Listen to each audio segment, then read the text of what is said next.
Hey, it's Jay, and welcome back to Tears of the Kingdom. We're not going to go for very long tonight, but I did want to try and finish up the sort of introduction to the game because we got through the Great Sky Island. Actually, we got through the Great Sky Island, which I am like at least 90% sure.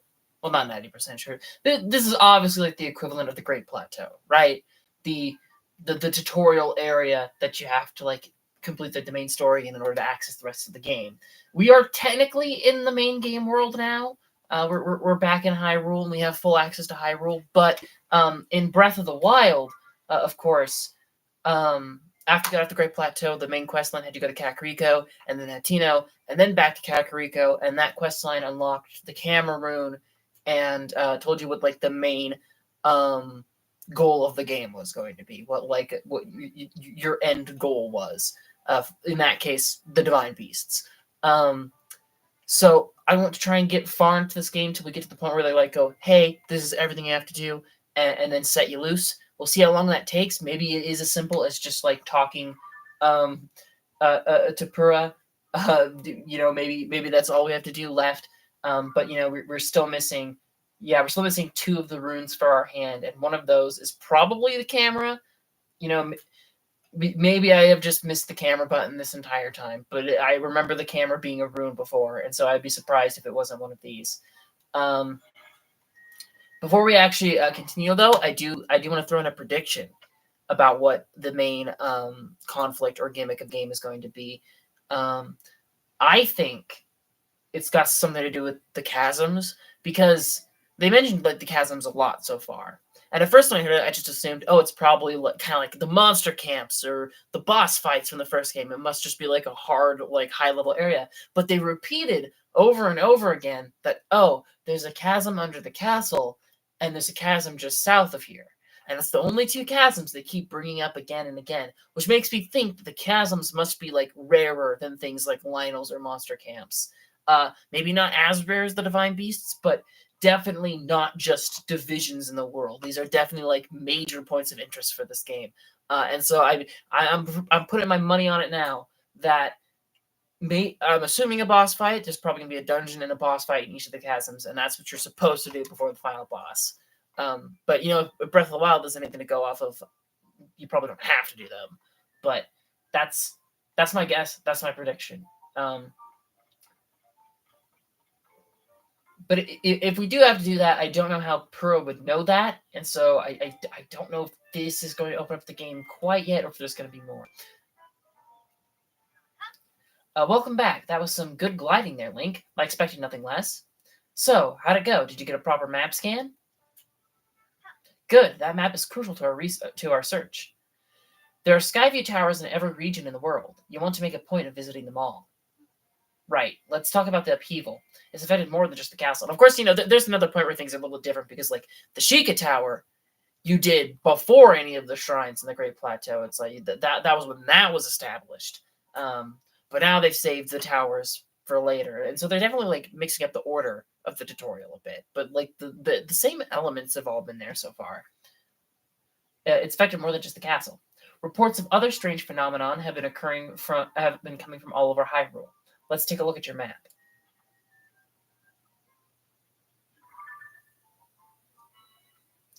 The first report comes from Hebra to the northwest.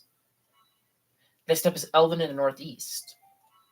The Gerudo are reporting trouble in the southwest, and finally there's Lunari to the east.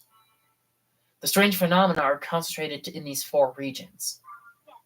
I can't say for certain, but I've got the nagging suspicion that we might find out more about Princess Zelda by looking into these phenomena. Hey Doc, I don't know if this is helpful, but I heard something weird the other day. It was about someone who might have seen Princess Zelda at Rito Village over in Hebra recently. That's pretty weird, yeah.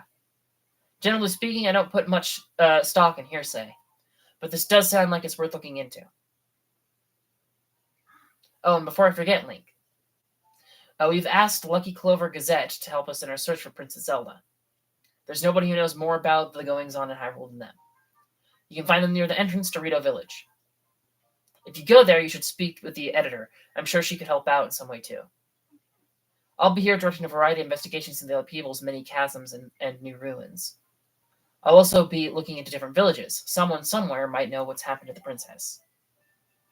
I'm counting on you to check out the major phenomena that are troubling the regions around Hyrule, Link. We'll find Princess Zelda, one way or another.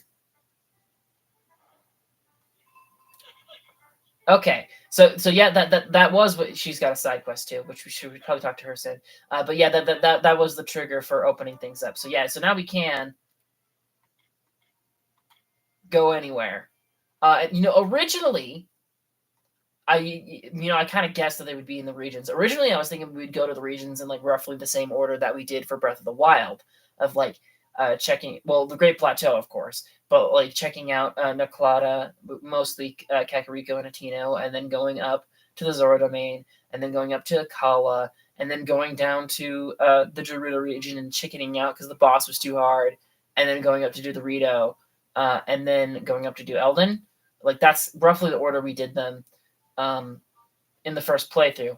I was originally thinking about changing that up a little bit, and going to visit Faron much sooner because that was like an early game region that we just kind of ignored before. But it's now suggesting to go to the Rito first. And I know that the general consensus among people was that Windblight was the easiest of the boss fights. And so it looks like it is trying to railroad us onto the easy path. So I don't know. I really don't know. Huh. Because I do want to check out the Great Plateau, but I also don't know how, like, well, that would go. Okay, where'd she go? She has a side quest. What a pleasant morning. Oh, it's you. You know that purr pad of yours may seem perfect, but it could be even more perfect. I'll need to head back to the lab when Josh has got the depths investigation sorted out. Come on, Goggles. Come on, Goggles. Are you even listening to me? Oh, yes. Sorry, you were saying? I was saying that I want to go investigate the depths. Look, if you're not going to listen to me, I'll go jump into the chasm myself. No way, no how. You can't do that. The depths are far too vast for you to explore on your own, and we've only barely begun to look into them. I'd love to go gallivanting around down there too. Who knows what wonders are at the bottom of those chasms. But no matter how wondrous they may be, it's far too dangerous for you. I'm not about to allow our young prodigy to go wandering around somewhere so unknown, so foul. If anything were to happen to Pearl's favorite student, it would be the end for me. The end. But I need more on that figure. If we have more info on it, then it will help us better understand the depths. What figure? Oh, Swordsman, sorry, I didn't mean to leave you out of the conversation. Joshua, head of depth research. We'll have to go through all the character bios at some point because we keep unlocking them. Let me get you up to speed. Our survey team brought back some artifacts from a journey into the depths. One of them caught my eye.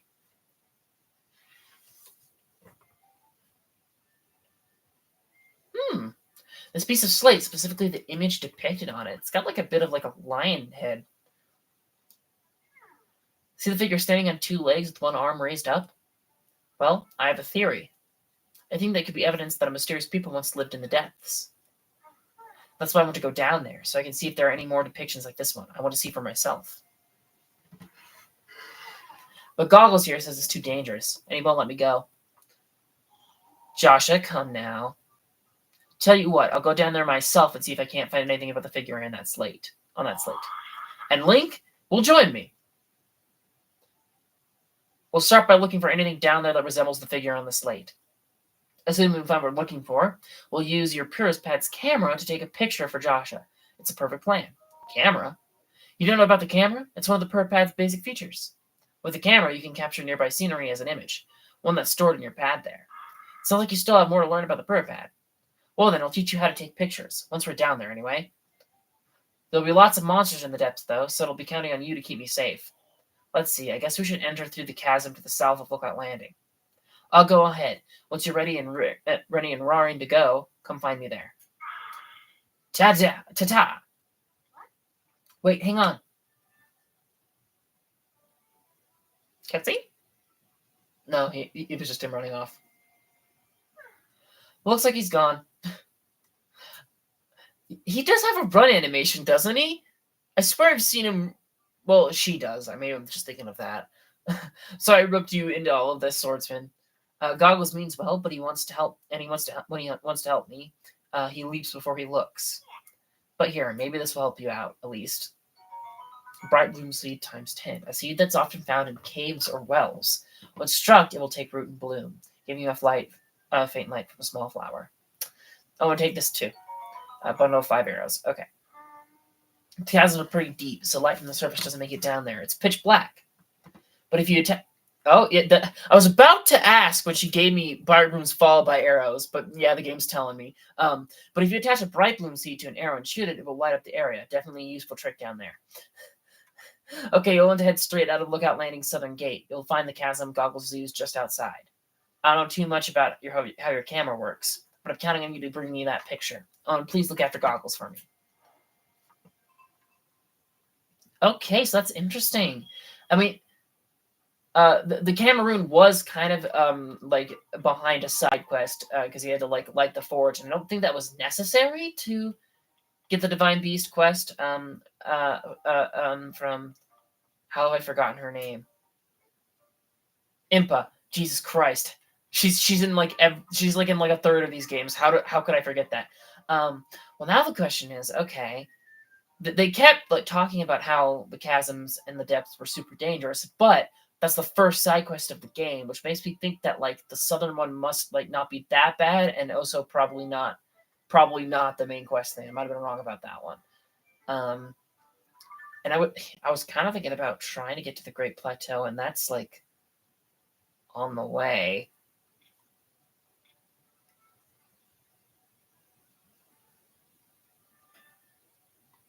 Oh? Why is there little check marks here? That's the cave that I fought the sort of monkey-looking guy in, isn't it? The sort of monkey moblin thing. So it marks what caves you've entered. I don't know if that means that I've just been to them or if I've cleared them, because I wouldn't expect that to mean that I've cleared them. Did it really? Because I was going to say when I looked at the sky map, I was surprised at how far away the Great Island was. Did I really go all the way from there to there last night? It felt a lot faster. Guess I must have.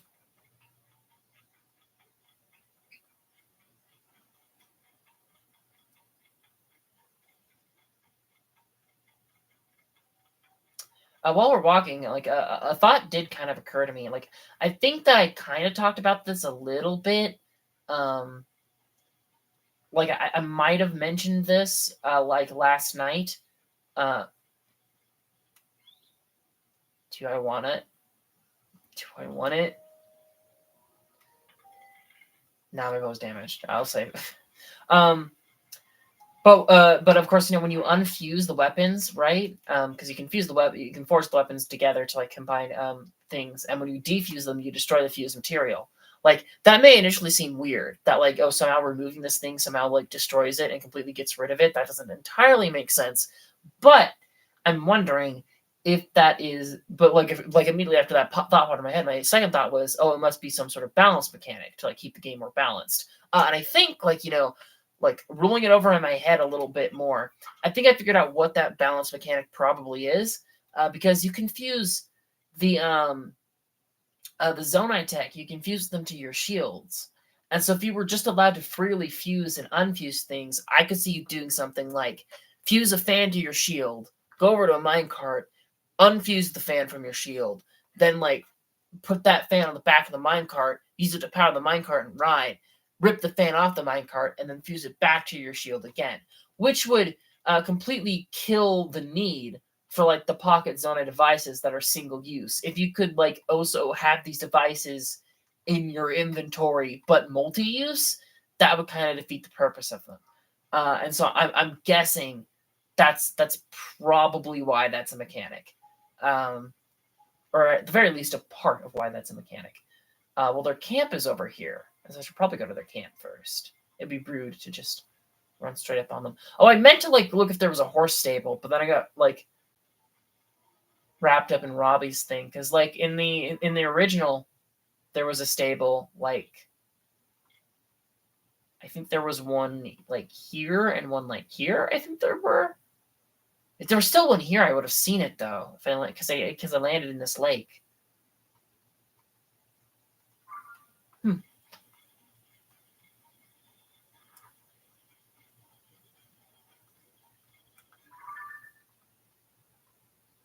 Is he Feroce? Or is that Ninja? I can't tell from this far away. It's probably Feroce. It's in the south. It's gotta be Feroce. I remember being able to see him from the field. Although the Great Plateau is also lower to the ground now. So. Okay. Note on the table. Link makes ready use of the jump slash, leaping into the air and swinging his weapon down with practiced ease. All crew members should be diligent in their daily training and aspire toward that level of mastery, Captain Hawes. Yep. Attack from above did splash damage. You know, I don't know if I ever looked up like whether or not that used more durability on your weapons, because I always assumed that it did.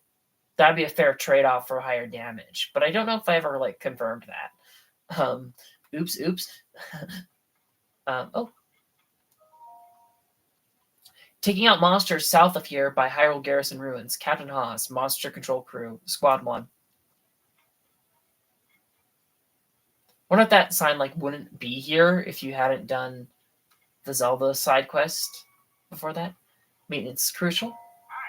Sorry, I'm a little preoccupied to deal with travelers right now. That's what you are, right? A traveler? It isn't safe here. Captain Hawes' squad of the Monster Control Crew is going to engage the monsters around here soon. I bet you by now they're already locked in combat with monsters in the lair to the south. I'm not going to stop you if you want to go watch the sparks fly, but at least take some precautions first. Oh, well, yeah, I'm good on weapons, I guess. Hey there. You're a bit late, Your tunics are like not quite the Breath of the Wild tunic, but also not quite Wind Waker tunic. They have a similar like color and design pattern, though. You're not a member of the Monster Control Crew. Sorry, we just formed, so I'm not overly familiar with everyone's faces. As you speak, Squad 1 of Monster Control Crew, led by Hawes, is carrying out a mission nearby. If you go south on that road, you can see them in action. They're assaulting a monster stronghold. Ooh. So is that tower under monster control then? Because in the original, there were some Chica towers that were kind of in the open, but a lot of them were like in the middle of monster camps. And you had to like sneak or fight your way through the monster camp in order to actually, activate the tower. So I'm guaranteeing you that that's a mechanic here too. It's just, I don't know if that stronghold is the stronghold she's talking about, or if that's like a fort they've set out outside the monster stronghold. I don't know. It's just here for logistical support, tending to the horses, making elixirs. Or I'm just here for logistical support. Come to think of it, I did make some extra elixir. Why don't you take some? Might come in handy during your travels. Hasty elixir grants a level haste effect, which boosts your movement speed while running, swimming, or climbing. Candidly, I'm a little worried about this mission. The new members didn't get much in the way of training. I wish someone with experience fighting monsters was there to help. Was there to help out? I always read it wrong every time, without fail. Actually, is there anything I should cook? I do have a lot of ingredients. Yeah, Wyatt sword. Yeah, I thought it was. I'm going to sort my inventory more this time around so I don't get quite as attached to the layout as I did last time, because last time there was a mess of everything, but I didn't want to change it because I knew everything was. I think it would probably be smart to cook like a little bit. I don't have much though.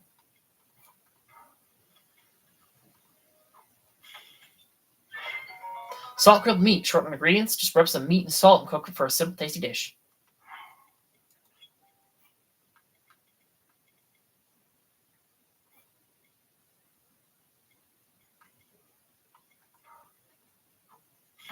Shouldn't cook like too strong of stuff. Energizing omelet. Insert refill some of your stamina wheel. The simple dish is common all over Hyrule. Simply fry an egg until it's nice and plump. I only have 4 hearts, and so I don't need to combine like more than 2 ingredients really for anything.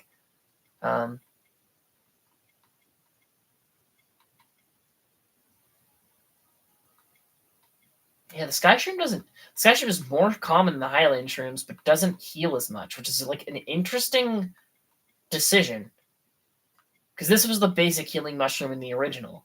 Now I got something that's more common but worse, which is kind of funny.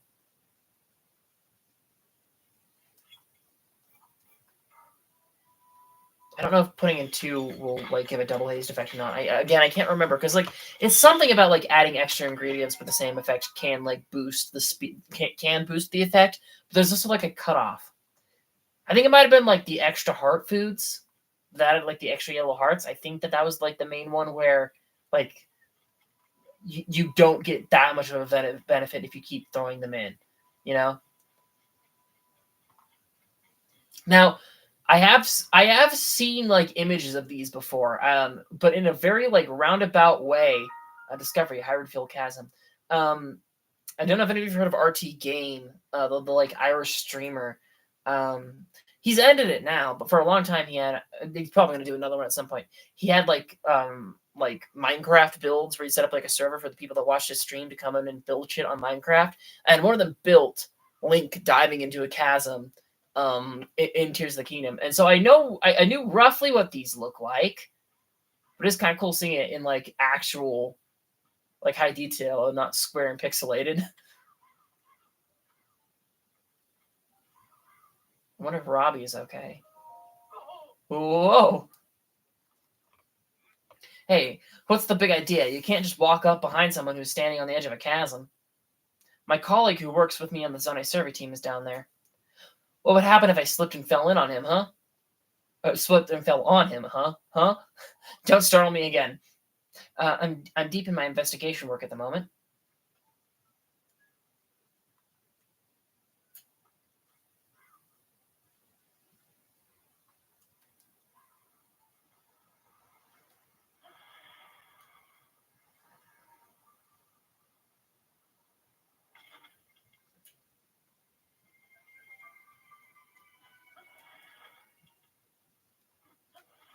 Oh, and also the depths. I kind of regret doing the rush though. I think it would have been cool to see that all like coming around me if I was going down slowly. Maybe we'll do it slow next time to like take it in a little more. I don't think I said this out loud because I freaked out, but then I saw Robbie and Robbie distracted me. And then we went to talk to Pura. But like the first time I saw that like balloon in the lookout camp, my initial thought was like, "Holy shit, is Kilton here already?" I know Kilton is in this game, but I wouldn't expect him to show up in the daylight or that soon. And it wasn't him, but it looks like his tech's getting around, so that's kind of cool. Are you Link? Pleasure to meet you. I'm Ponic from the Zonai survey team. Rob told me to guide you to him once you arrived, but he rushed along with such haste that I didn't bring enough bright bloom seeds, and now I've run out. So I lost sight of him. I thought he was taking a short walk over to that glowing area over there, but then he just kept going and going. Last I saw him, he was heading way out there, off to the west. Do you have any bright bloom seeds with you? I do. Oh, it's great news. Light from the surface doesn't reach down here, as you might have noticed. You'd be risking your life to wander here without a light source, you know. You can usually get bright bloom seeds from caves, and they light up as struck, so they're pretty easy to use, too. We use the seeds all the time on the Zonai survey team. The simplest way is to throw them with your hand. Oh! I don't know if that was a thing or not in the original. Or when you hold something and, of course, you can drop it. I don't know if I ever tried throwing it, though. Because the throwing tutorial was for weapons, and I always thought that was a little bit pointless, because like even with stuff like spears, the weapons would break after you threw it. And so I was like, oh, well, why would I throw them so willy-nilly? But, man, if you could have thrown like octo balloons and the choo-choo jelly this entire time, I was not exploring that combat system enough. I knew that, but there is a lot more than I was thinking. Those of us skilled enough with a bow will attach them to arrows and fire them off into the distance down here. Yeah. If you're going to explore the depths, take plenty of those seeds with you. This is one that's already bloomed, though, right? Yeah. Okay. Well, I do have pretty low level gear. And so, oh, there's some kind of bug flittering about. It's not quite it's big for a firefly, small for a fairy.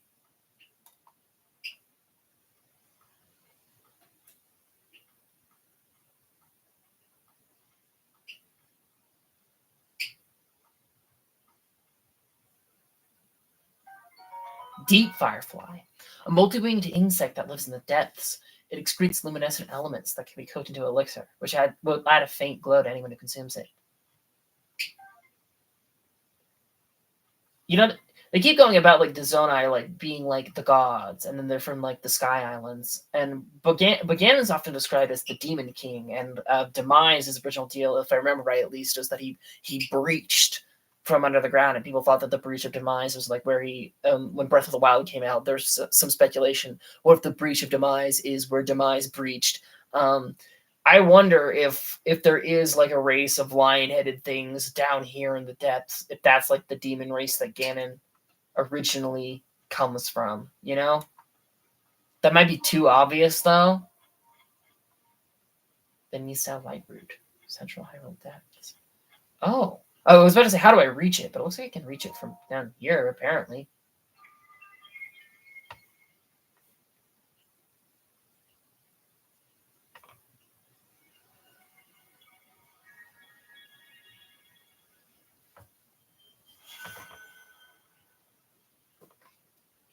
Very like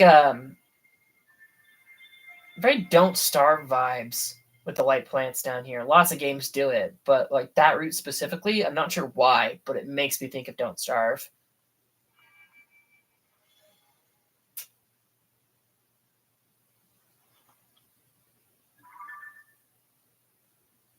Yep. See, like a light route to dispel darkness and brighten the surrounding area. Oh, but it's more of like a round map than like an actual proper map, which I like. I do like that it's more mysterious of a map than the other regions, because that was something that like always didn't necessarily bother me, but I always found was weird about the original game was that like the regions were so inconsistent in shape, and that but yet you get the full thing from each Sheikah Tower, and so it's like, well, how is the Sheikah Tower not overlapping that one or anything like that? But like, ooh, just having like a small, perfectly circle area illuminated, that's interesting. That's neat. I also kind of expected something like that because originally I was like, when they brought up the map, I was like, okay, there's a sky and there's a surface, but there's like an open space, or maybe there wasn't, but I also know there's a cave system, and so it's a shame that there's not a cave system map. And then I thought, oh, well, maybe those chasms lead to like the cave system that you'd have the cave system map for, and so maybe that's what like the open space is for. But then I thought, oh, but maybe the chasms are like the divine beast dungeons, and they're not like really a part of the game world. In which case, it wouldn't make sense to have a map from. So there probably isn't a map. Turns out, no, these are not the divine beasts. No, these are their own thing, and they do have a map. So that's interesting, and also interesting that it looks to be like pretty similar in size. I was worried about because the Sky Islands, again, they looked pretty like linear, and like there wasn't many of them, and so I was worried like how that might affect like being able to explore. But like if you got like a big dark cave system like this that expands the entire game world, that is a lot of content. Hey you, it's really dark down here. Not one bit of light gets here from the surface. Even with my goggles, I can hardly see. I really should have brought some bright bloom seeds with me. As one of the few sources of light, the glowing root growing from above has piqued my curiosity. I'm not sure what it is, but it looks harmless enough. The place is roughly under the shine on the surface. Anyway, I'm off to the glowing root I see shining west of here, so you better hurry up and get moving. Or if he intended that for me, or if that was for the other guy, or if he didn't like super really care. Okay, well that's a problem. Immediately, that also adds like more incentive to like light your way if there's just pools of gloom. Because if you're just stumbling around in the dark, you're going to step into one of those on accident.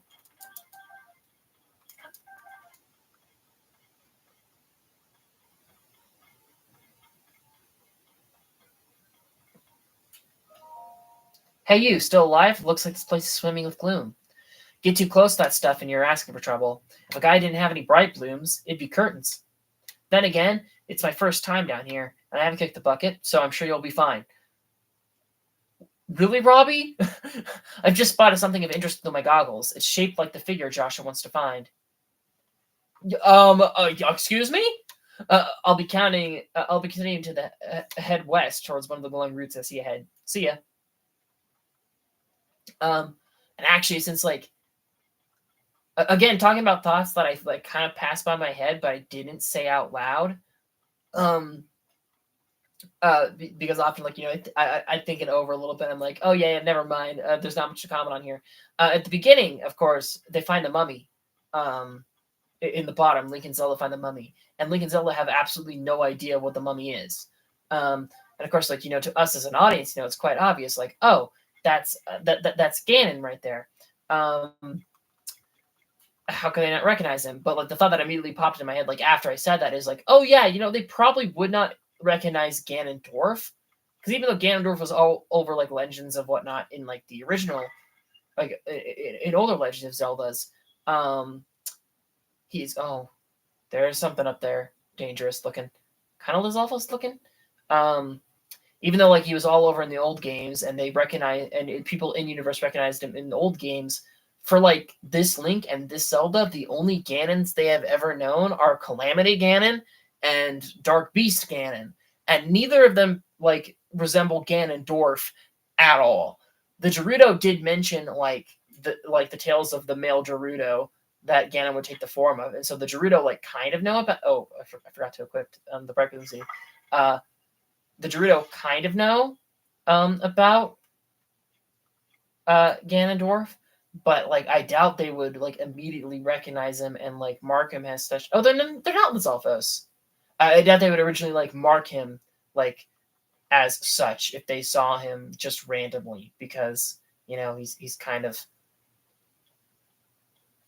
not been seen in a while. Plus, being a mummy does not help. This might be a bad idea. Oh, they look nasty.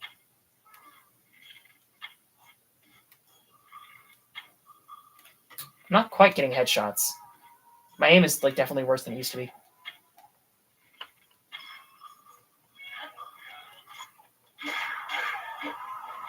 That guy fell from the ceiling or something. I saw something that was moving around. Oh, there's a moblin. Ow. Immediately in trouble. I thought that was just a bokoblin that was like laying down a little bit, but no, it's a moblin. These gave me a lot of trouble, especially in the early game, and so...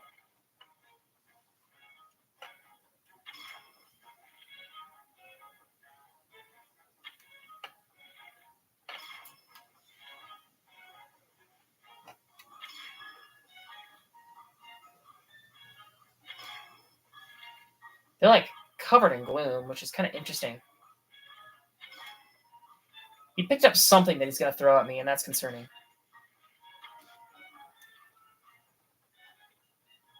Okay. He threw a bomb. I don't know if he threw a bomb barrel, if he threw one of the bomb plants. I'm assuming one of the bomb plants because I just passed by some of those. I'm guessing that's what he threw at me to blow me up, but I don't know. Ooh.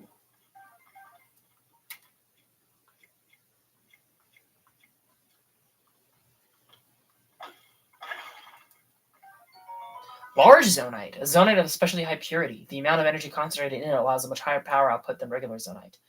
Oh, that's very nice. Kind of shame there wasn't like large luminous stones in the original. That would have helped the grind like a little bit.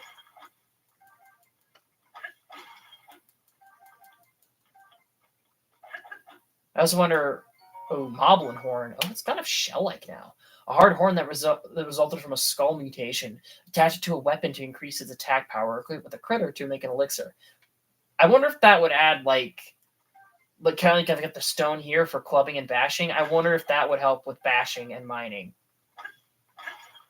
Because that's the immediate thing that I'd pick it as. I also wonder, like, okay, if there's zonite and there's large zonite, I wonder if there's like an even like super rare giant zonite. I probably would have encountered it by now if there was. Muddlebud, a wildflower with a powerful odor that can disorient and confuse. making it difficult to tell friend from foe. Oh. So I'm wondering if I attach that to an arrow and then like shoot it at like a moblin in the middle of a bunch of bokoblins, will that moblin like start killing the bokoblins? That's my immediate thought of what I'd peg that as doing. Is there anything that I should ditch for you? No, because I got another traveler sword. No, I think I'm good. Oh, and of course.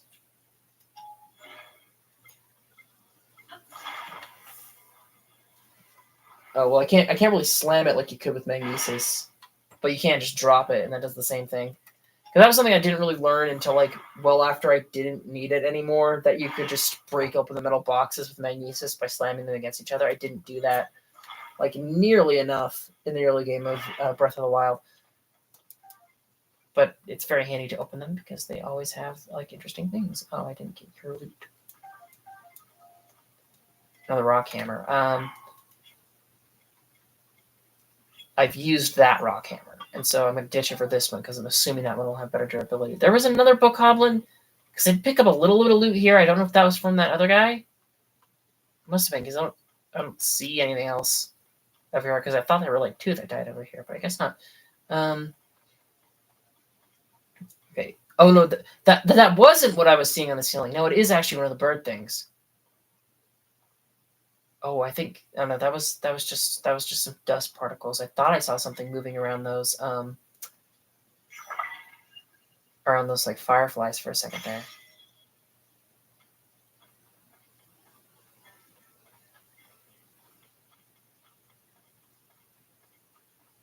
Oh. Oh, I think one of them spotted me. That guy's like looking at me. Okay, not quite. The bird guy though, yeah, the bird guy's like right above me now. That looks suspicious over there too.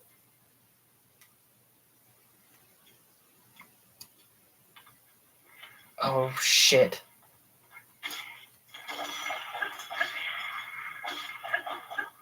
Oh shit. That's not good. Oh, my heart is like shattered there. Like when they were talking about like, oh, don't go down in the gloom, or you'll get hurt. You know, to come up and get healed at some point.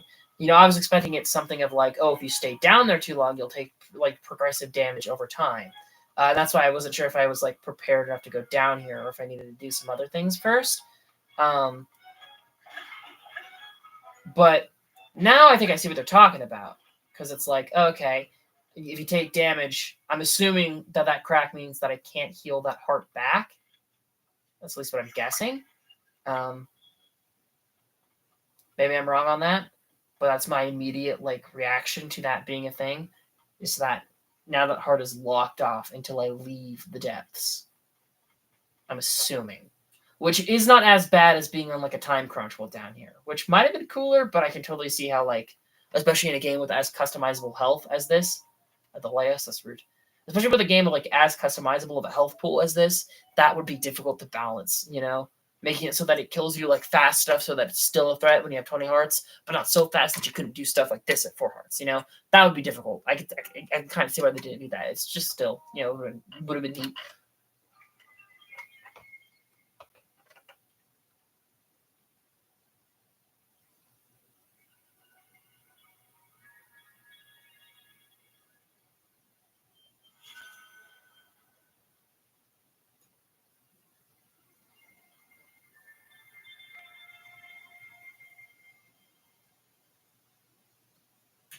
There's a little bit more of that like Nintendo jump cuttiness in this game than at least as far as I remember from Breath of the Wild, because like, you know, just previously there was the scene of Josh and Robbie talking, and it just went black and Robbie disappeared, and so far when lighting up these trees, it's been light root dispel the darkness and brighten the surrounding area, and so far with these light roots, you know, it's been like, oh, just a flash of light and the plants are all magically there, where it's like I can get it for the plants more because making a custom animation for them, like sprouting up, might have been a little bit whack.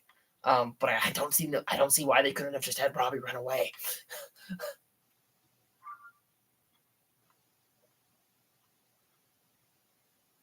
Okay, so the heart's back. I don't know if that'll happen every time you visit one of these trees or if that's just when you activate them, but that is like a good sign.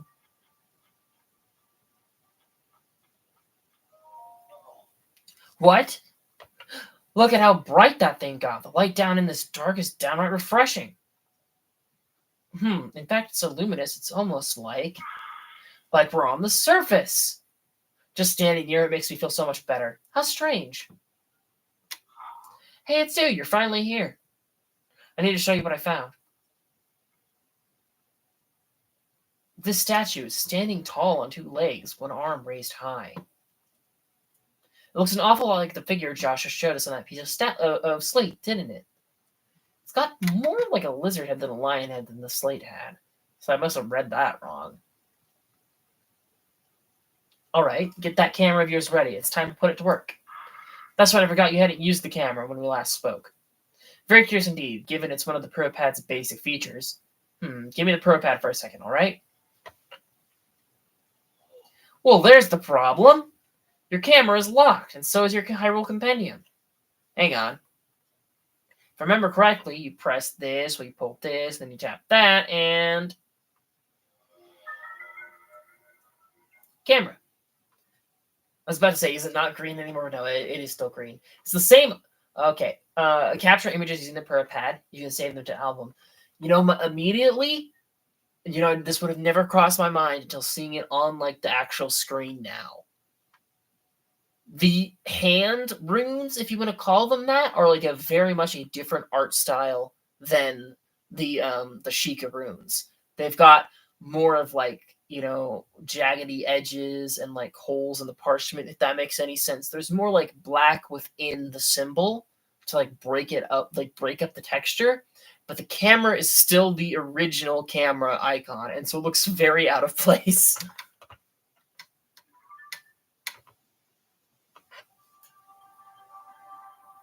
Oh, the Hyrule Compendium is organized in more of the top-down thing too, so that's nice.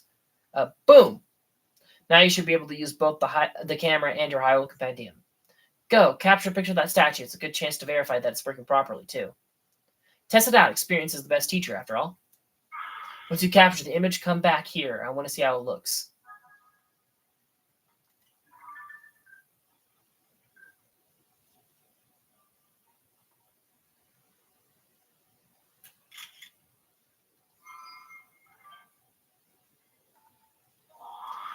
Hey, you. How'd that go?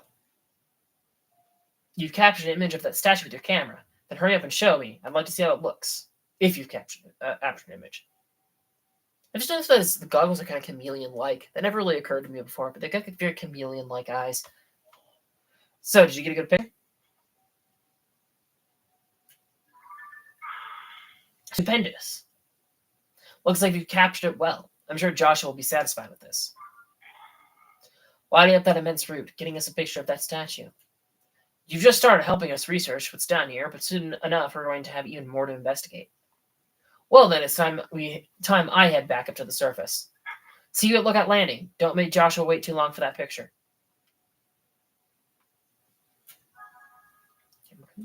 Okay, cool. Okay, immediately, I might have, like, I think I've said, like, ooh, that's cool, but I don't think I explained why I think that's cool. Still kind of mad that there's two different pause menus. I kind of get why, but it's still a little bit weird that there's two pause menus. I'm still going to confuse them all the time. But I do appreciate that, like, compared to the pause menu of the original, now you don't have to scroll across for large sections. You scroll up and down. Meaning that, like, I don't have to go through all of my materials if I want to get from my weapons to my food. I don't have to, like, press the button 5 times to get here. And it's working the same here, where it's like, okay, Hyrule Compendium, you don't have to scroll through each of, like, the subsections or pages of the Hyrule Compendium by pressing the right and the left buttons. You just scroll down the side or go in and scroll through this, which, like, that is a lot faster and more convenient. Especially because, the Hyrule Compendium is only one tab at the top, so also having, like, the sub-tabs when you were on the menu made it a bit of a pain to navigate. Again, I kind of understand it, but it is still weird that there are still two menus. But Sure. Okay. Sure. Although they did. Oh yeah. The adventure log used to be in the inventory pause menu, not the map pause menu. Didn't it? Because it used to be the farthest left thing on the plus menu. But now it's on the minus menu. That's makes more sense. Because now this is like all inventory except for the settings. But also I can also kind of get that because you don't always have the per pad. So at different parts of the game. And so you still need to be able to save, load, and go to the title screen somewhere. And so it's like, okay, yeah, I guess you can put that under the standard pause menu. Sure. Although,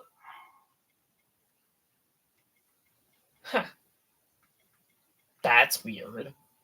That this is a key item, but the runes are up here. That's a little bit of an odd one, but sure. It works. Okay. Can I? I can. I can warp to the roots too, which is very convenient.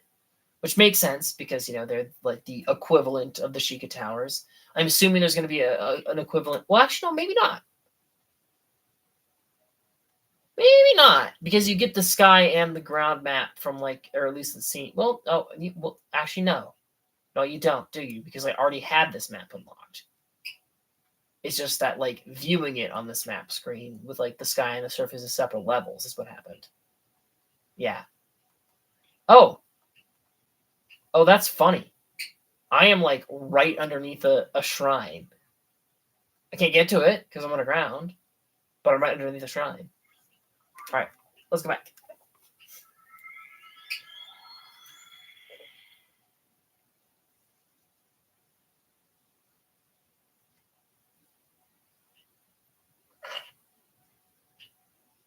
Oh, and you can. Oh, I don't know if I caught that when they were pointing out the menu before, but you can also throw materials without having to hold them first. You can just use your weapon select things, which all the different uses of the weapon quick select wheel were a little bit odd before.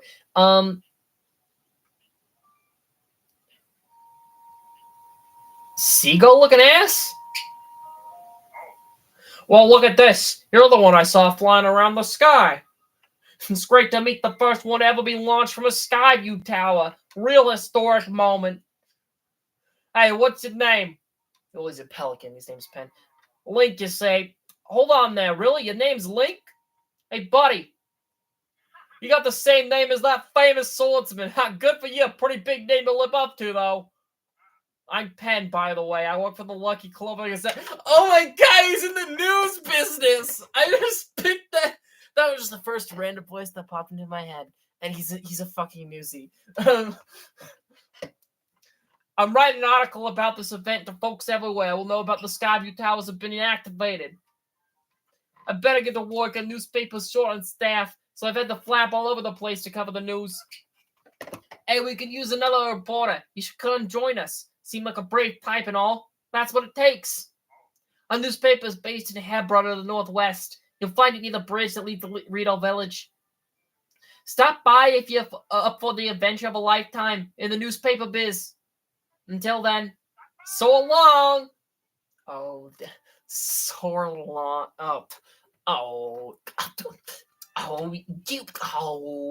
You.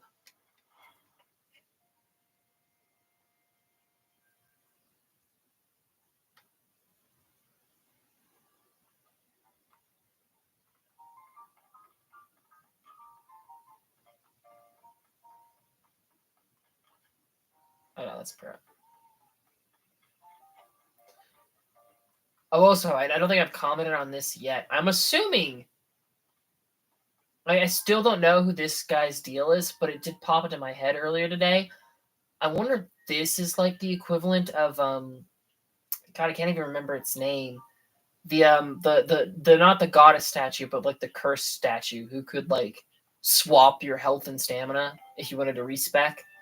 I'm wondering if maybe that's what his deal is, and he's only saying pose because you have to get the fourth heart first, and so maybe it doesn't let you go. Because I think before in Breath of the Wild, it didn't let you go under 3.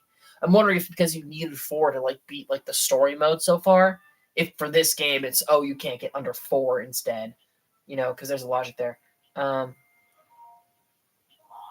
This guy's just in the middle of our combo. Hey, you! Show Josh the picture you took from the statue. That picture matches up pretty well, and it looks darn cool, too.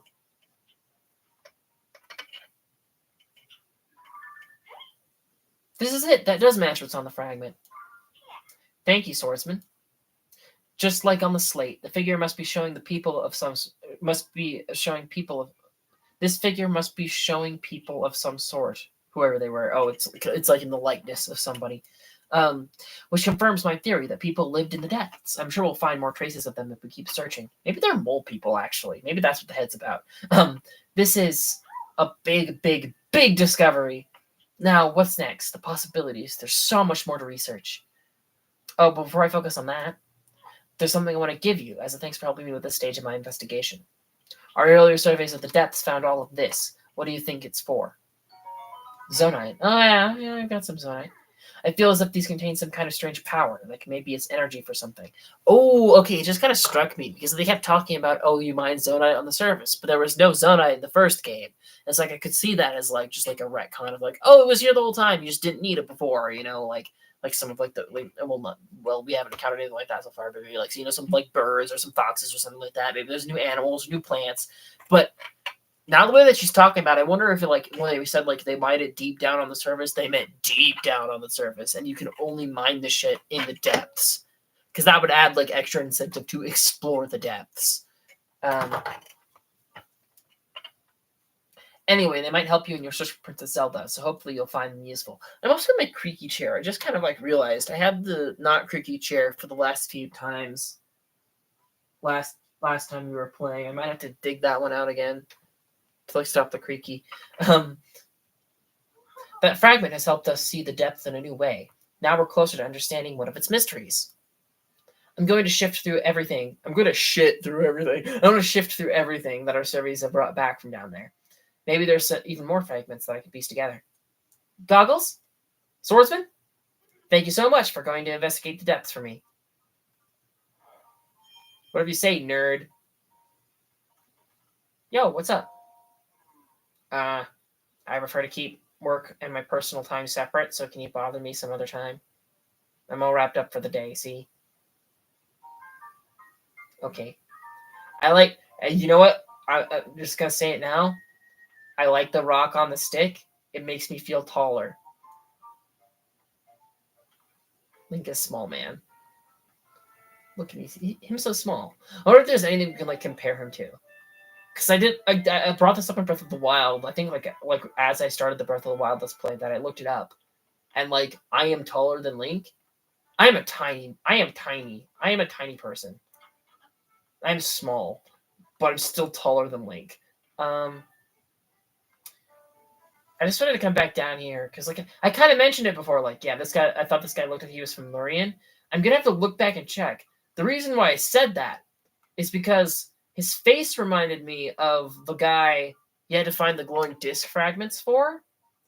But at the same time, his skin's a little bit darker than I remember, and he didn't recognize me when we talked. And so I assumed, it must just be like reusing some assets and it's not the same guy. But now thinking about it again, maybe it is the same guy, and he just forgot about me.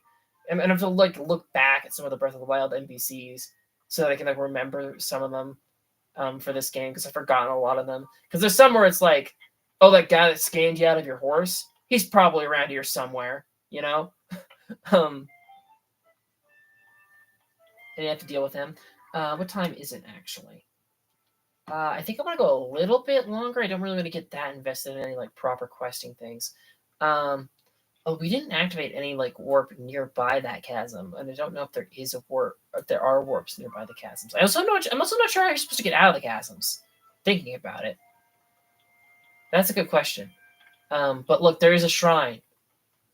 Look, right next to the chasm. I probably should have activated that before I went down, so I'd have an easy way back, like, to it. Like, yeah, because if there's a shrine, like, I'm on top of each of them, then it would make sense. If there's no way to get back up from the ground, because then you could just warp. Although that would... Because there's a lot of people that, especially for open world games, like to play them, like, warpless, to, like, become better like invested in like the game world.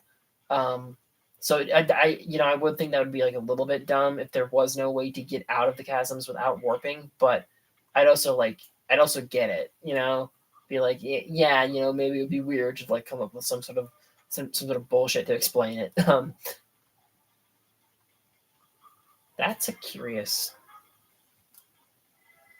plant. Dazzle fruit. A fruit charged with powerful light. Break it to unleash dazzling sparkles that blind any monsters nearby. Ooh, cool.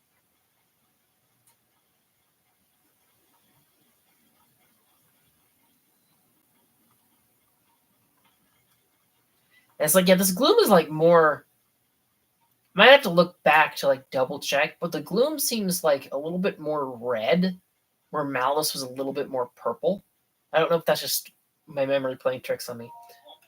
Hey, traveler, I'd say you're away from. I'd stay away from that stuff if you care about your health. Folks are calling it gloom. If you get any on you, you'll start losing your strength, like it's sapping your life away. I've touched some gloom while poking around in the depths, and now look at me. The worst of it will recover on its own, little by little, as long as you're on the surface. But when you're in the depths, you won't recover at all. I thought I was going to die down there. Some investigation leader I turned out to be. This is just pitiful. I'm completely reliant on Davil, so I really want to recover by morning.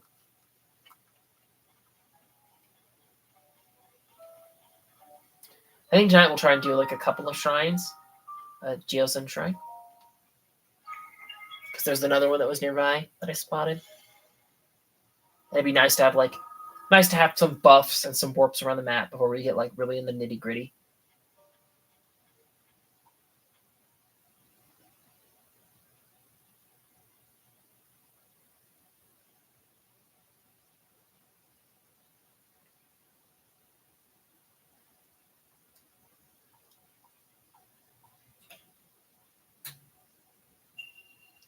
Shape rotation.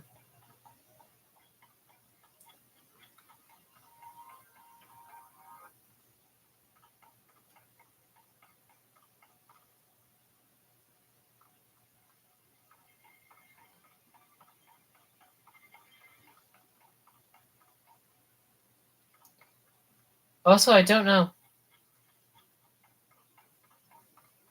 His footsteps sound weird. I don't. I would assume they would make new footstep sounds since it's like a new floor material, but like I'm not positive. I'm not certain if that is the case. Wrong room.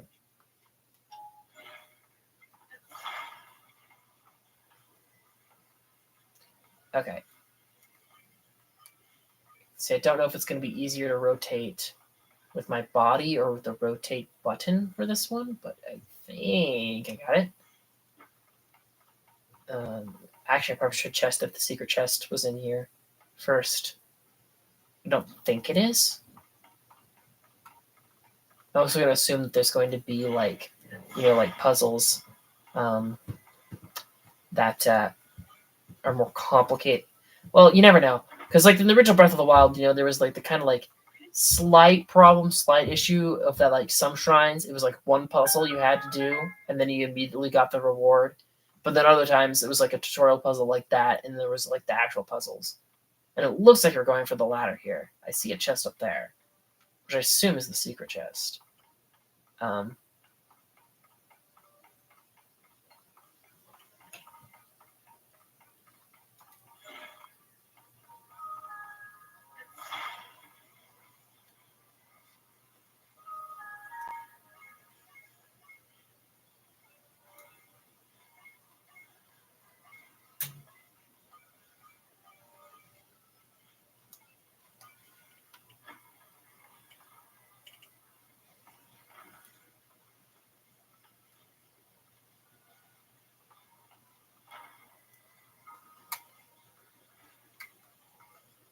It's not quite the right shape, I guess.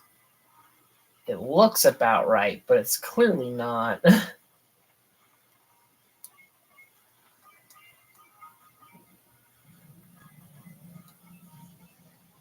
Oh, that looks a little bit better.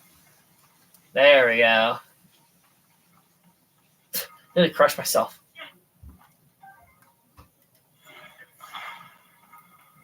That is gonna I can guarantee you now though that is going to throw me a lot as we're going through these of like the throw your weapon button and the rotate with this machine button. They're the same button. That is going to cause me to lose some weapons. I can guarantee you right now. Okay, well clearly not like that then. It's probably got to be like because it's slightly like longer than it is tall. You know, this one.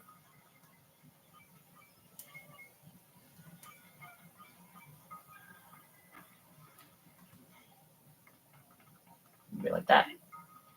That also might be the wrong way around, but I don't know. No. Link, my man. There you go.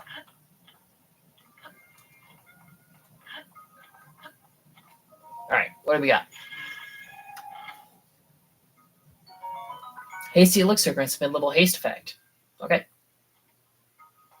I seem to remember, like in the original, like we didn't really like do this, but I think I brought it up in the original. Apparently, there's some way to tell if you've opened the chest, the secret chest in a shrine or not.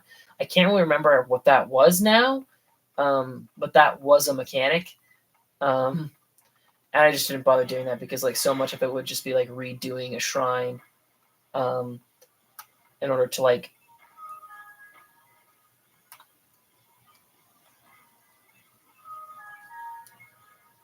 Be like redoing a shrine just for like one like little reward that wasn't like really like super worth it.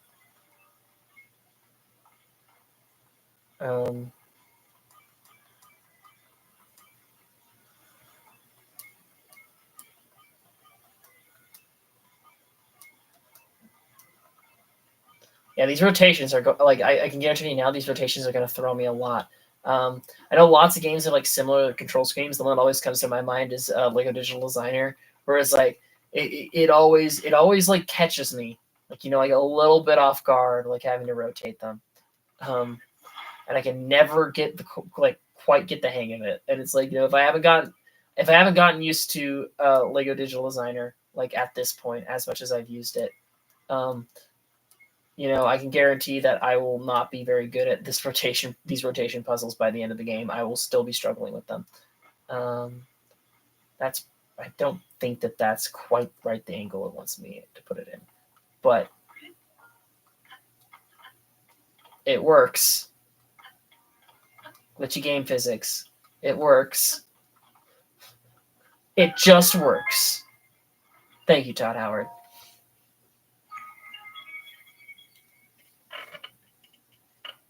Although actually thinking about it, I mentioned the glowy ring guy in Lurian.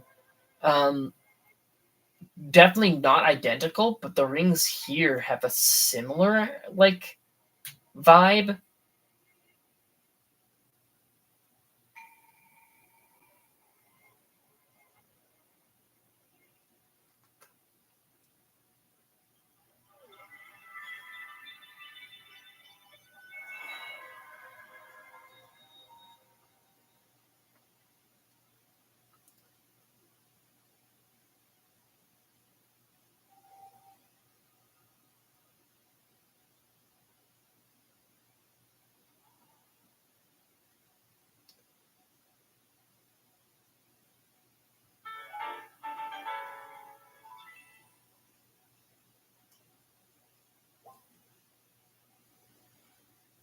You know,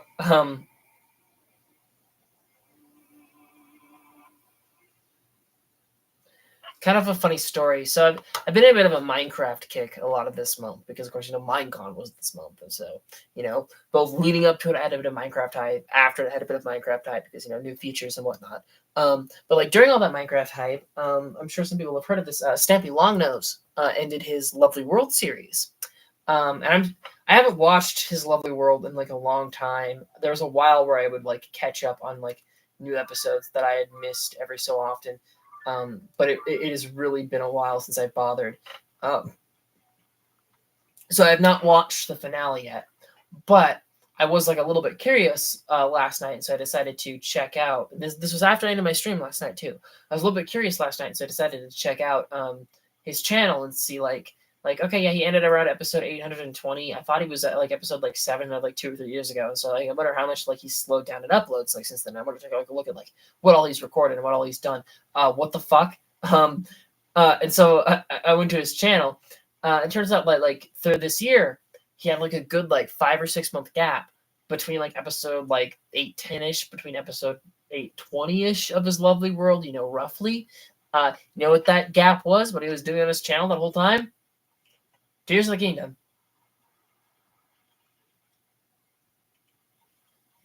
So, I thought that was kind of funny that I started Tears of the Kingdom. I heard this channel had done something new, and I was like considering checking them out. And then I started playing Tears of the Kingdom, and then I actually did check them out, and they were playing Tears of the Kingdom.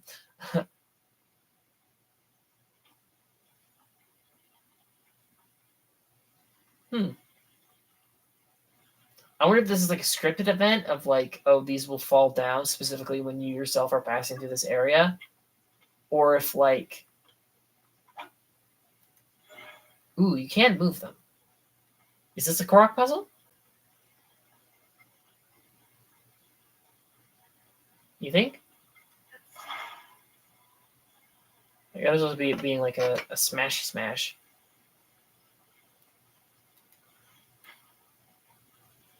I feel like these could be a Korok puzzle of like you have to like figure out how to like attach them all together. Could it?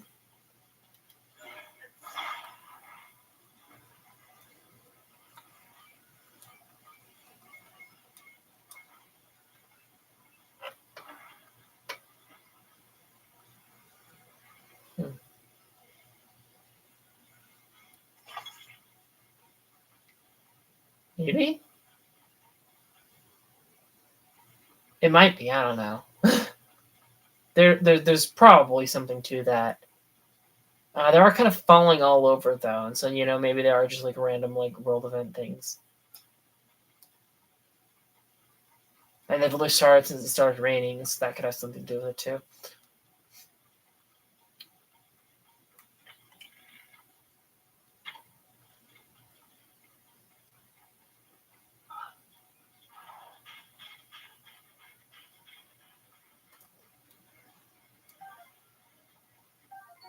Oh, there's a Bokoblin camp over there.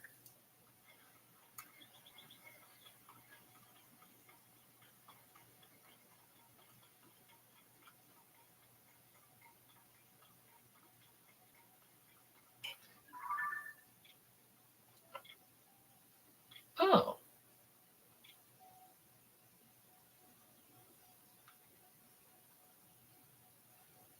This is like... Wasn't there...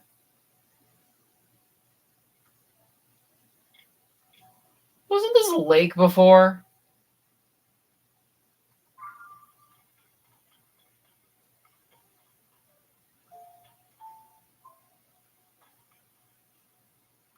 Am I crazy?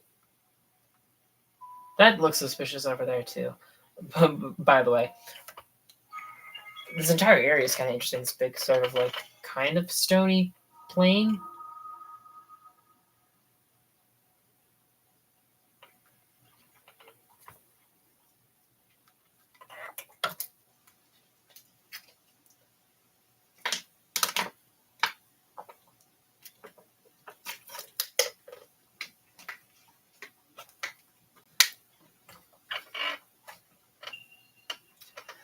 A spinning device.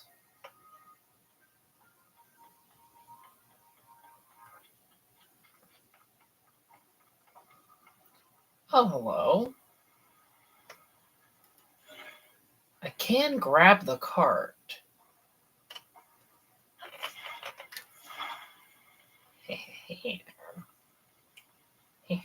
Actually, you know what? I don't know if the wheels are gonna work, so yeah, the wheels still go. So I have to unstick the chest. I'm guessing that's what I'm supposed to do because they can't put it upright because otherwise the wheels are gonna keep going. You can't still open the chest upside down though, which is fun. Okay, bundle of arrows. Those aren't like really like a treasure thing, so that makes me think that I'm supposed to use arrows somehow to solve this puzzle. I'm guessing. Okay, that is like rolling automatically, which makes me think that like I have to fix this car, and then I'm gonna guess. Oh, of course. Okay, I was about to say like, oh, it'll be a little bit annoying, but like, they shouldn't start until I hit them, right? Probably could have just hit the other thing, and yeah, you know what? Now thinking about it, I probably did not have to unstick that chest. I could have just hit the wheels. Um,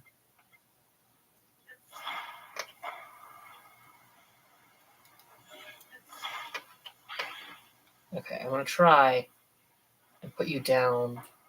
Okay, because shit, dude. Although okay, other idea though. Other idea.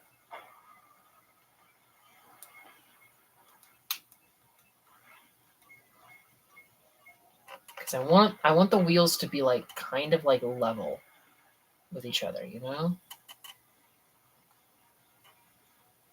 I'm not gonna be able to get it perfect, but oh shit. I hit the wrong button. I'm also gonna do that a lot. I'm gonna like cancel instead of attach. I can guarantee that now. I'm gonna do that a lot. Especially when it's this late at night. I'm going to be tired and I'm going to do that. Okay. Oh, that actually, you know what? Yeah, that probably would have been easier. Thinking about it, you know, laying on its back, you know, I probably should have thought of that one.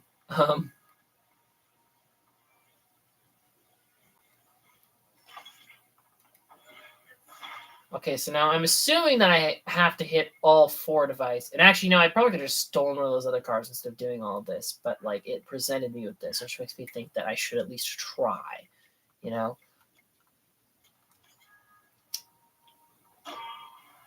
Okay, it does activate them all. Okay. That's pretty cool. That's pretty badass.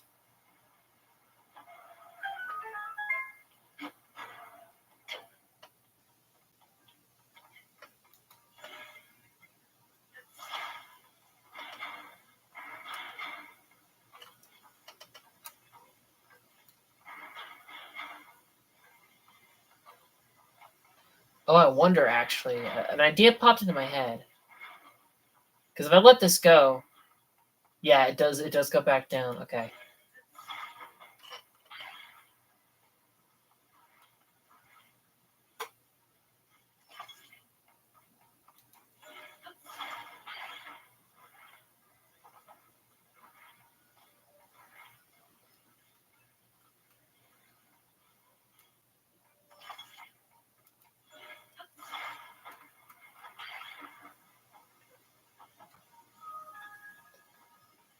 I also, like, I am kind of, like, curious because there weren't really, at least to like my knowledge, that many puzzles of like shrines that required you to have like a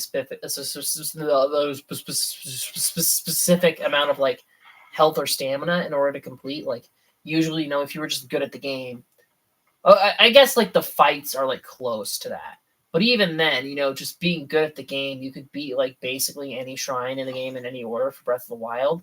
I am wondering if like the battery power used to operate these machines, if there are any um, levels that are like difficult or impossible to do without like extra battery power. Because it would be weird if they did that, but I could also see it being a thing. Okay. Oh, okay. You are loose. Okay. I thought for a second maybe I'd have to bring that board back in here, but no. It looks like I can use you. Um,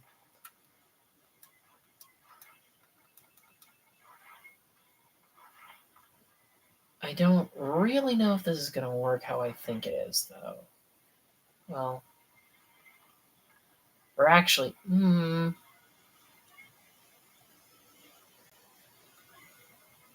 let's. I'm gonna try this. I don't know if this is really gonna work, though.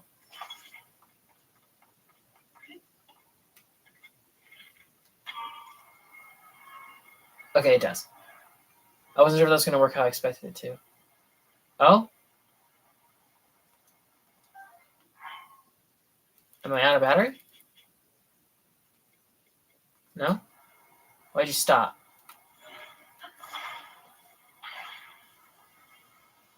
Okay, that didn't quite work how I expected it to. So I will probably need to attach both of them then. Because it worked for a second, but then we got into like a bit of like the higher incline and then it stopped working. And so I think that I'm on the right track here, but I think I do have to attach both. Because at first I thought, oh, I have to attach both, but then I started like sticking it on, and then it's like it keeps going further away from me. So I don't know if I do. Oh.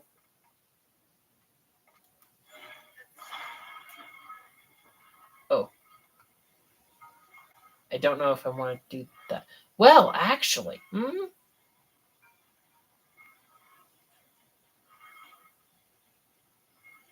Okay, we're going to try this. This might be crazy. I might be breaking it further doing this, but this is an idea I've got. This is an idea. These are definitely like more puzzly, at least so far, than the shrines in the original, which I think is kind of cool, honestly.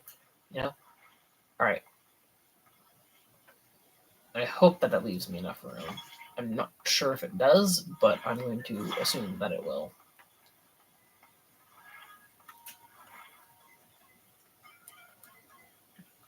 Because what I was doing before kind of worked, but also it kind of didn't. So maybe this will function a little bit better. And of course, again, things that are going to keep throwing me is if you want to like use the arrow keys to move it closer or further away, you have to not be holding the right button. But when you want to rotate it, you do have to be holding the right button. Which is kind of like in the grand scheme of things, like kind of like basic and like obvious, but like those are the kinds of things that I mix up a lot.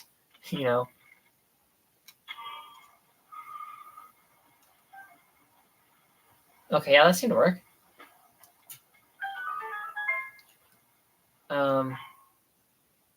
Wait, actually, hold on.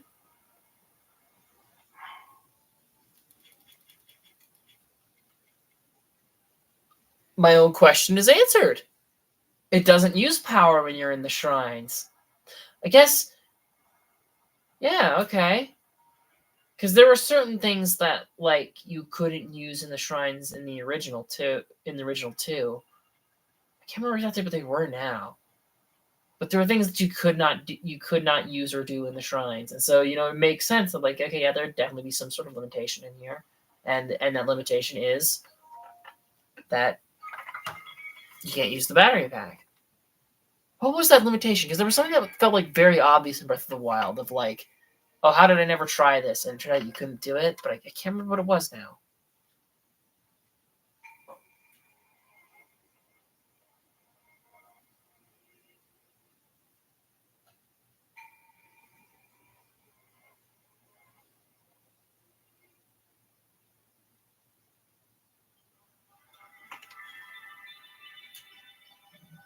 These two are very sing-songy compared to the monks in the original.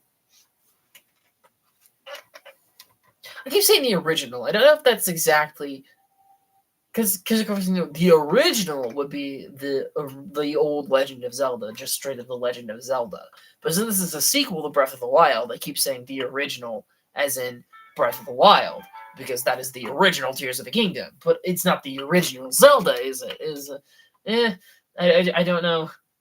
I don't know if I'm confusing anyone with that, but if I say original, I mean Breath of the Wild. That is what I'm intending to say.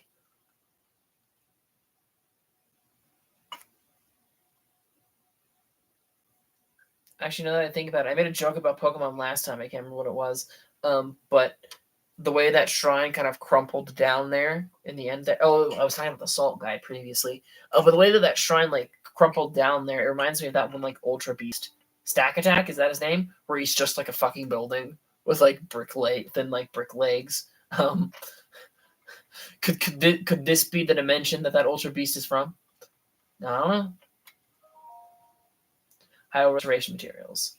Use materials cache for all of your building needs. Confine it to like a dream home. Hudson construction. Okay. No wheels to build. Oh, there are wheels to build the best car around. Hello?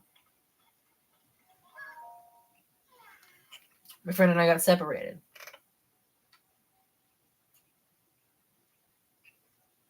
My friend is singing a smoke spiegel. I can't wait to catch up. I'm so tired, though. I can't move. Oh, okay. Okay, I think I see. I think I'm picking up what you're putting down. I think I understand what you're trying to tell me.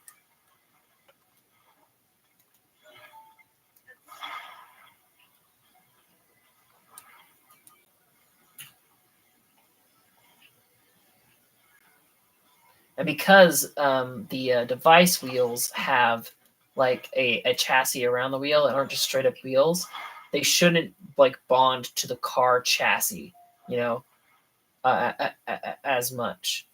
I also don't know if there's any sort of like steering mechanism in this game yet, in order to like tell the wheels of like, okay, now turn the front wheels like 40 degrees, and so we start moving to the right, or if you can only drive straight forward. I don't know about that one. I'm sure that there is. I feel like a way you could cheat that is to use like a wooden wheel.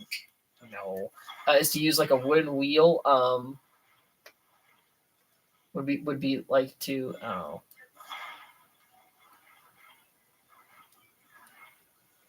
would be to like use like a wooden wheel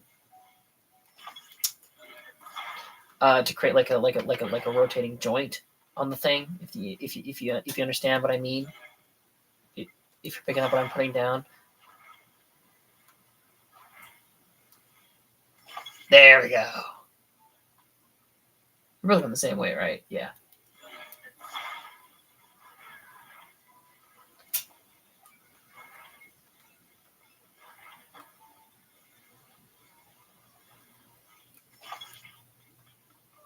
I'm also starting to understand because, like, again, like the whole you can build things thing, that was one of the things that was spoiled for me. A lot of the thumbnails that I was seeing were Korok torture devices, and I always wondered, hey, why, if you have like a custom thing maker, why would they include the Koroks in the custom thing maker? And now it's like, oh no, you can just do it in the overworld, and you have to do it to solve some of the Korok puzzles. Like, okay, that makes a lot more sense. I also think, like, with this one specifically, you theoretically could probably. Oh, it's over there. You theoretically could just like carry the Korok the whole way, and I'm sure that there's someone who tries that. There has to be some of them. It is probably impossible, but there has to be someone out there that's tried like a no vehicle all Korok run. Yeah, see, now it's using power.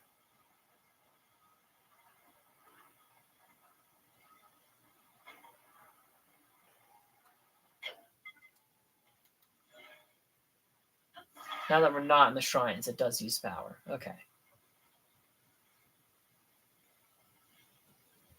Is that coarser honey glowing?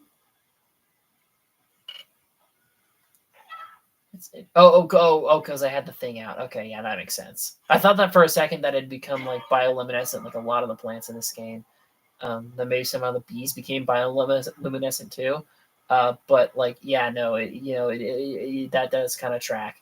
That you hold the thing that highlights things that you can pick up. You can definitely pick up the honey. That does make sense. Again, I'm sure there's a way to like add a steering column to these. I just used what was on hand. I also wonder if there's like any degree of like, can you bring a Korok to the wrong Korok? Is that possible?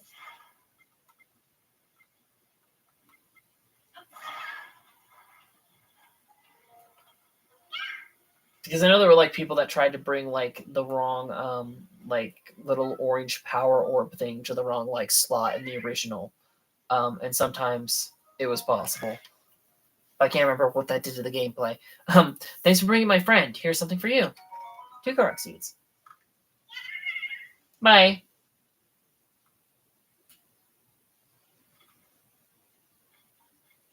And again, like like the whole fade to black thing, which I'm assuming is because you theoretically could be standing where like they had to go. Is probably why they did that, but it's still a thing.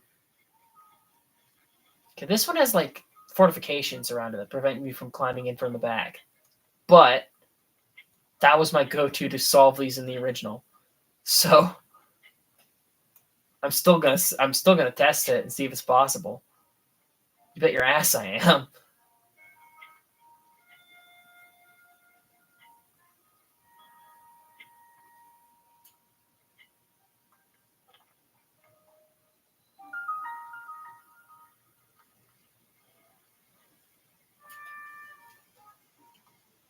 Oh, I actually know it. I just had the thought that popped in my head of like, I wonder if I could perhaps use some updraft from a bunch of fire, but I don't think I have that much wood on me yet to like be wasting it on updrafts. Before we try that, even though I do see you. Oh, the exchange runes. That rings a bell.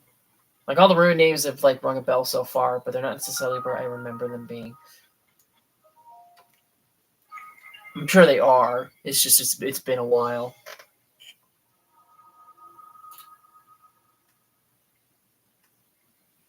And I also wonder if there's some sort of lore explanation for why all the shrines and the Sheikah shrines and Sheikah towers have disappeared. Because originally they appeared by rising up out of the ground, so presumably they could just sink back into the ground. You know, they should be able to do that. But I don't know if the game's ever going to address that at any point of like where the Sheikah towers went, because it does feel weird without them.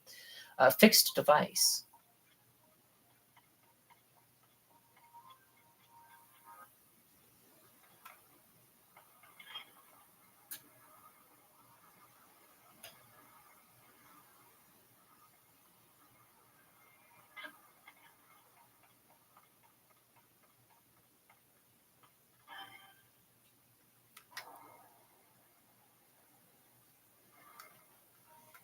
Oh. Okay. Oh, I don't have to stand on that. If I flick this, what did that change? Oh, okay. That's what that changes. Okay.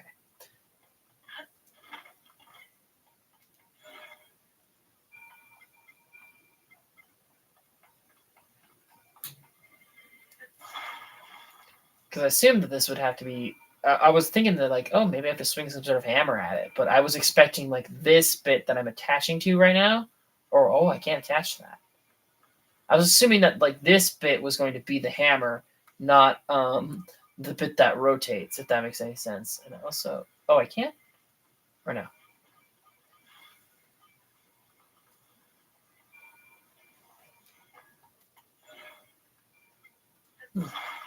I can attach to the ball, which doesn't like really help. Okay. Yeah, see, yeah. I can attach to the ball, but it's not letting me attach to the thing that rotates. Hmm.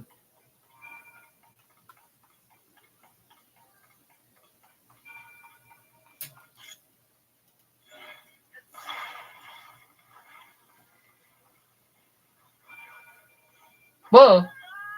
That was on me. I should have used the pull closer button instead of trying to walk it. That's on me. That was me being stupid. Watch, I'm gonna do it again.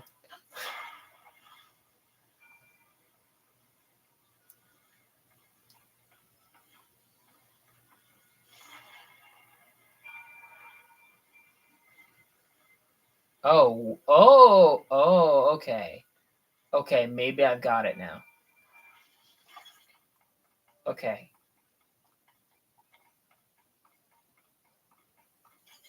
Is this anything? Okay. That's kind of something. But that also doesn't explain how I attach something to you. What about you? Can you do anything?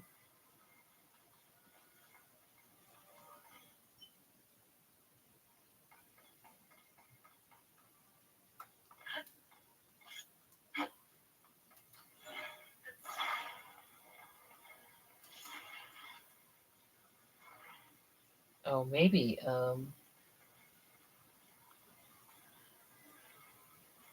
I don't know if that's gonna help. I still don't think that reaches. No, that wouldn't reach. Oh.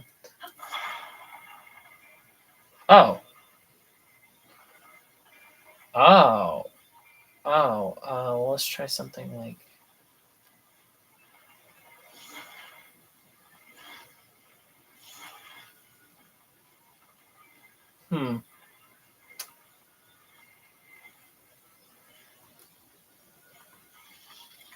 Let's just try that. I don't know if that's gonna do anything.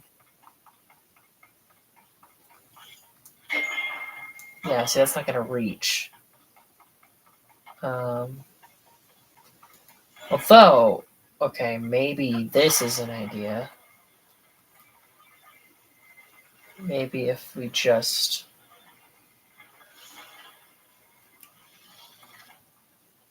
Okay. And then.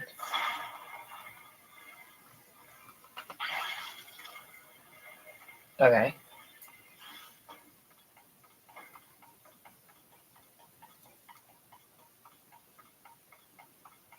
Is this anything?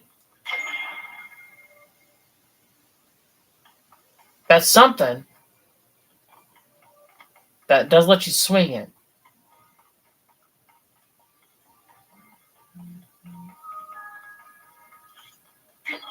It just swings it straight forward instead of stringing it like where I want it to swing. Which means.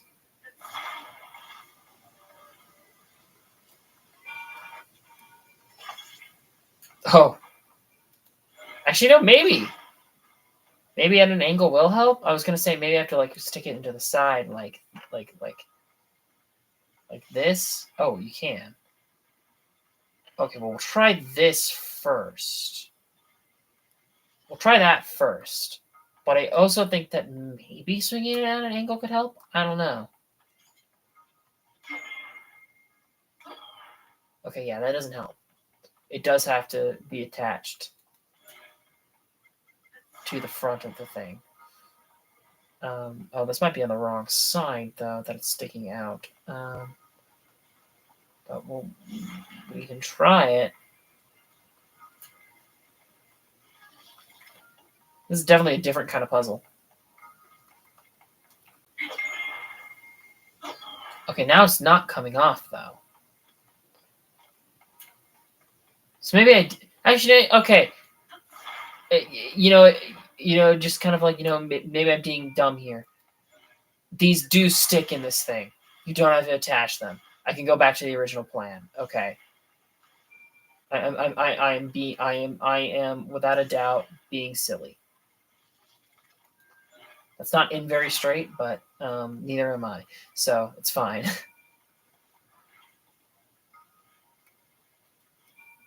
I'm overcomplicating it. The original plan does work. It's just different than I thought it was. Yeah, okay.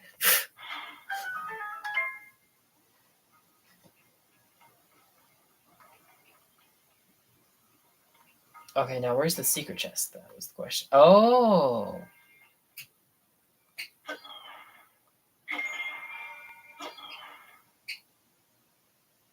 I don't know. That board's kind of in the way, though. See?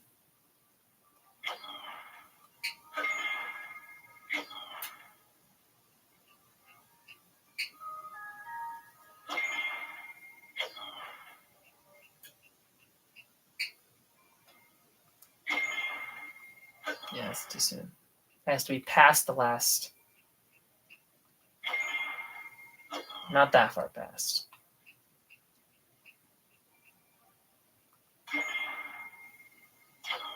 See, the board is in the way, but also I don't know how to get rid of the board.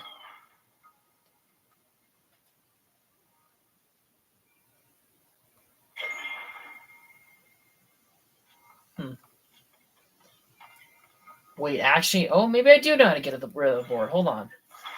This might be. I might have a little bit of a scheme here. I might have an idea here. This is absolute insanity.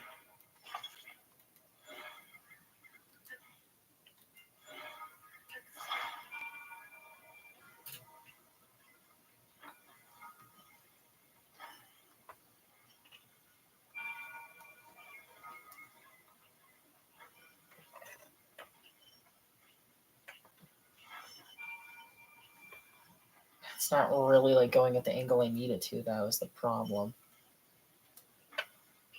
Okay, maybe on the other side it will work.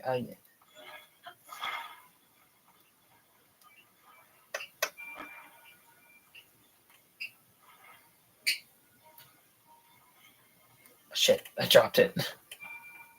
I dropped it instead of picking it up. Or attaching it.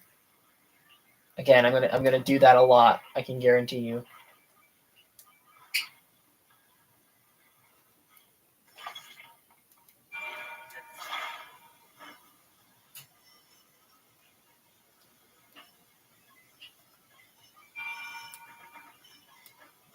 Sandy, I want you to rotate vertically, but you can't. So that I can try and like get the spike. Oh, maybe that's working? No. Because I'm kind of thinking that I'm supposed to like maybe like jam it into the wall, but it won't let me. But also maybe these are just attached too low. Maybe if I attach it a little bit like closer to the top, maybe that'll work. I solved the main puzzle, and now I'm like, this chest is gonna give me like a ruby, you know? That's all that's gonna happen with this. But I'm still trying.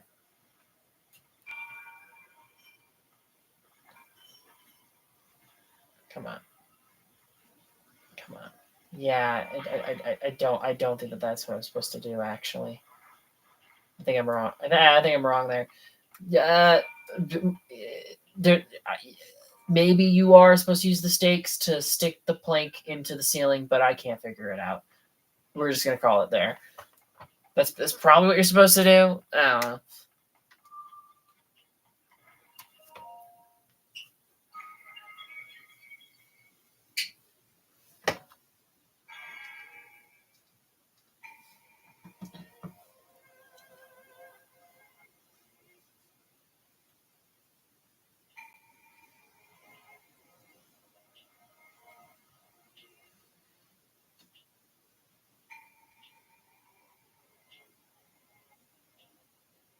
I'm also curious because, like, again, I'm not sure because I'm pretty sure the Korok count is similar to Breath of the Wild. I'm not sure if the shrine count is the same or not. Thinking about it, it probably should be because I doubt they would increase the number of hearts and stamina wheels you can. They probably will make it so you can max out both, which would mean like a few more shrines.